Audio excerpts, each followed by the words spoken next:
Kalau tak kenal maka tak sayang, maka perkenalkan, nama saya Septiaristi Ayuni dengan NIM 123 dan ini teman saya dari kelompok 5. Saya Philadelphia Sejo dengan NIM 106.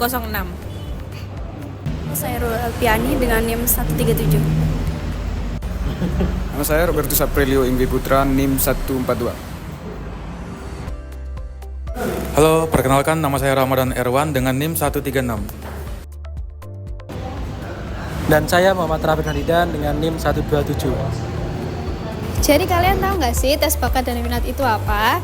Jadi tes bakat dan minat adalah salah satu alat yang digunakan untuk mengukur potensi yang dimiliki oleh seorang individu yang digunakan untuk mempermudah dalam memilih jalur pendidikan atau jalur karirnya. Lalu tujuan tes bakat dan minat untuk apa?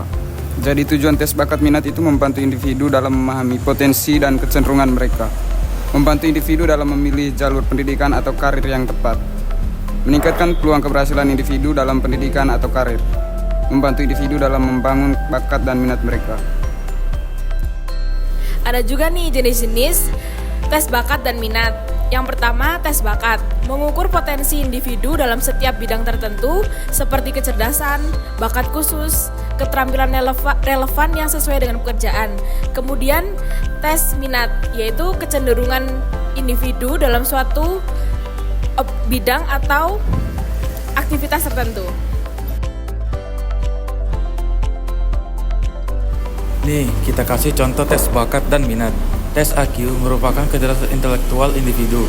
Tes bakat akademik mengukur kemampuan individu dalam bidang akademik seperti matematika, bahasa, dan sains. Tes bakat khusus mengukur bakat individu dalam bidang tertentu seperti musik, seni, atau olahraga. Tes minat vokasional mengukur kecenderungan individu terhadap suatu jenis pekerjaan. Tes kepribadian mengukur karakteristik kepribadian individu. Nih, kita kasih tahu tes bakat dan minat ya. Yang pertama ada tes IQ, yang kedua ada tes akademik, yang ketiga ada tes khusus, yang keempat ada tes vokasional, yang kelima ada tes kepribadian. Terus apa sih manfaat tes bakat dan minat? Manfaat tes bakat dan minat adalah 1. Membantu individu dalam memilih pendidikan atau karir mereka. Yang kedua, membantu individu dalam meningkatkan peluang keberhasilan di pendidikan atau karir mereka. Yang ketiga, mengembangkan bakat dan minat mereka. Yang keempat, meningkatkan potensi maksimal mereka di bakat atau minat mereka. Perlu dicatat bahwa tes bakat dan minat bukanlah alat yang sempurna.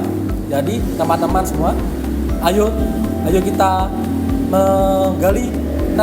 menggali bakat atau minat kita.